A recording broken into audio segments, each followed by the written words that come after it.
I read the Chicago Sun-Times back when he was elected to the state legislature in Illinois. It said 2 socialist candidates have been elected to the state senate. And of course, it is Obama, listed right there in the Sun-Times as a socialist. So folks, he's a socialist, which means that his deepest commitment is not to our nation, but to the internationalist ruling class. You know, that is why the left always has to argue with that Americans and their love for this country will kill off the rest of the world by global warming, by overpopulation. Whatever the excuse, it's our fault. The fact is, it's all lies, and it proves the point. The left must lie in order to convince millions of Americans that their normal feelings of patriotism are evil. Now, these facts are so obvious, I really don't need to preach to the choir. Unfortunately, the mainstream media doesn't want to investigate. Remember Obama's first international speech, characterizing before he even got elected?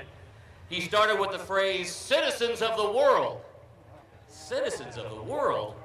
Now, anybody on the left has to be thinking, workers of the world, unite! You have nothing to lose but your chains. That was the intended message to the left, of course. That's how David Axelrod thinks.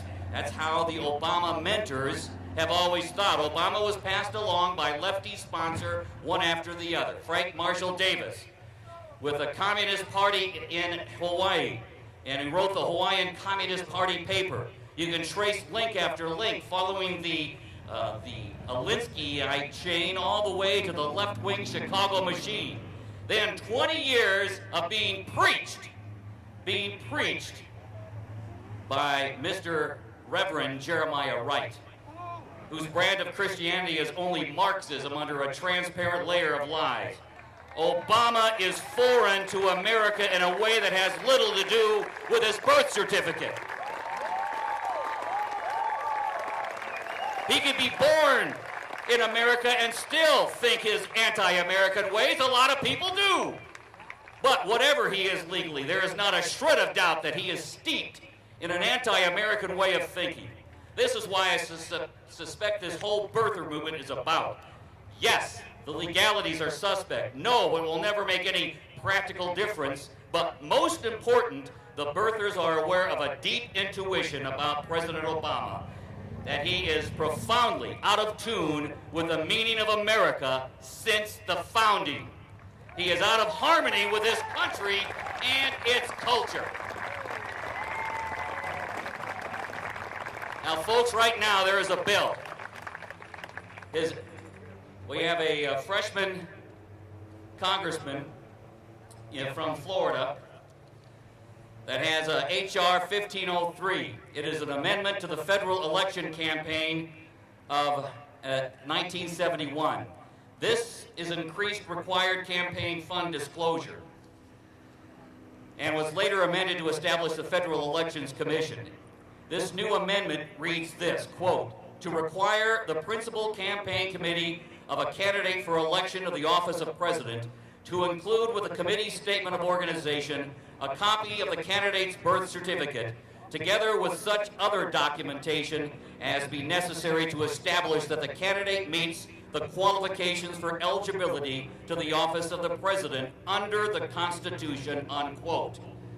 That bill is now stuck in the House Committee on House Administration. Republicans are onto it, Democrats haven't touched it.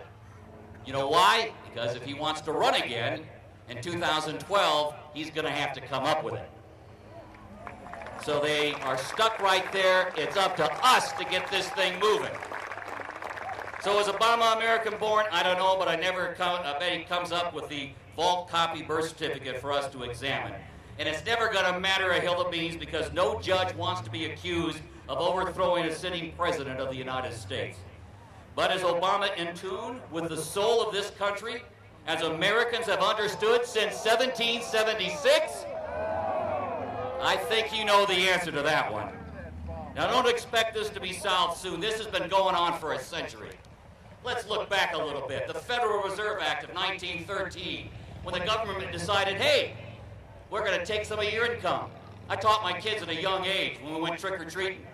They went out, I followed them, supervised. They got the candy. We got back in. I took 30%. They said, "What the heck are you doing?" I said, "Welcome to the government." The New Deal of FDR, which taught this nation to go from achievers and fighters and helping each other to become welfareites, looking for handouts. Total mentality that was different. How about the Great Society of LBJ, which helped put us deeper in date? Removing God from the classroom, dumbing down our children, especially in the facts about our Constitution.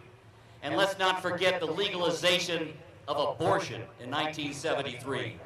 People, if we cannot respect life, how can we be expected to truly respect anything else?